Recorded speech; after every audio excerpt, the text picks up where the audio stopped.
information that's being doled out irresponsibly and hatefully, on top of death threats and all of that kind of stuff. We had talked about it. I hate the death threats thing. Literally every conflict ever made on Twitter is like, oh, there's death threats. It's like a single person will say a death threat maybe, and then they'll say, oh yeah, we're getting death threats. That's how dumb this whole thing is, right? Like they're like, oh, we got death threats. Okay, fine. Show them. Show the death threats. Okay. So the thing about the death threats, this is my spiel about this, is that every time, without fail, you hear hundreds of death threats, rape threats, death threats on a daily basis. Rape and then threats? That's new. No, but like just people like this, like the Brianna Woos of the world and all them. And then when you finally produce a death threat or a rape threat or whatever, and then it turns out that we find out later you faked it, right? Like for instance, Samantha Inoue Hart with the fake swatting, right? If you have to fake the evidence that, I've been getting hundreds of threats daily, and then the one you produce is fake, then that tells me none of them are real. Because you had to make one up because the rest of them weren't good enough or don't exist, right? And then Monica's death threat, as Nick mentioned, is a prank call. Like it's a call. Remember, she called law enforcement and gave a report. He sounded black, right? Anyway, it was like a robot. So what I was trying to say call from like Ebon's world, like one of those stupid shits that you could do. But so they say, oh well, we're getting death threats or whatever, and then like you said, they produce like the few death threats that they produce are like clearly these aren't death threats, like they're jokes or you're clearly lying.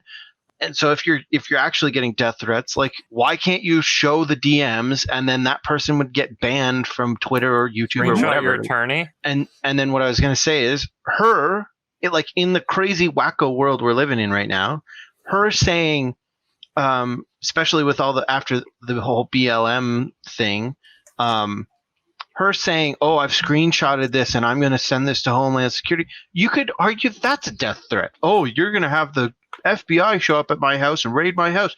They might kill me.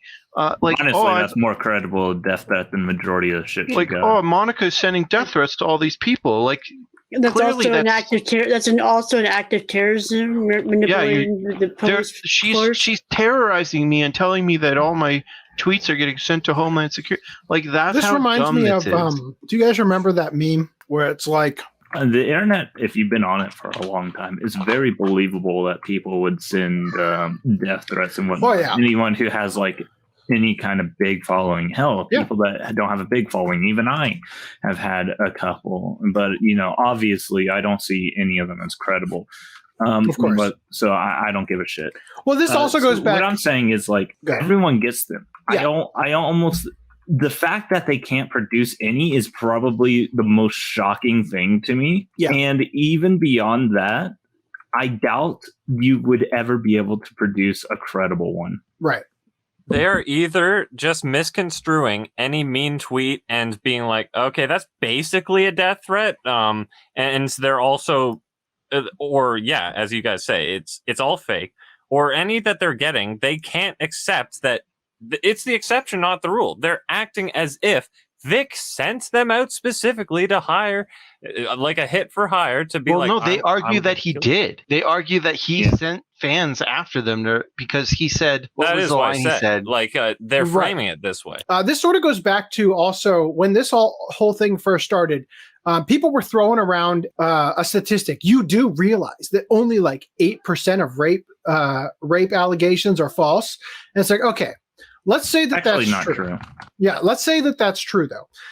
A rape allegation determined false. That statistic comes from people who actually went to the police and accused somebody of rape.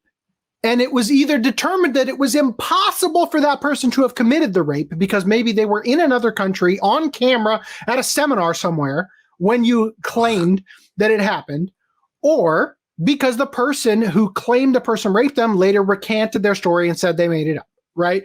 Now, in that situation, that's specifically that statistic is based on actual police reports.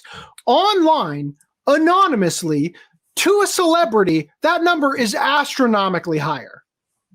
You cannot use that statistic in that situation. Most people love to jumble every single one of those statistics all in one group. The narrative is convenient, right? And that's the thing. It's actually less than like 2% or something like that.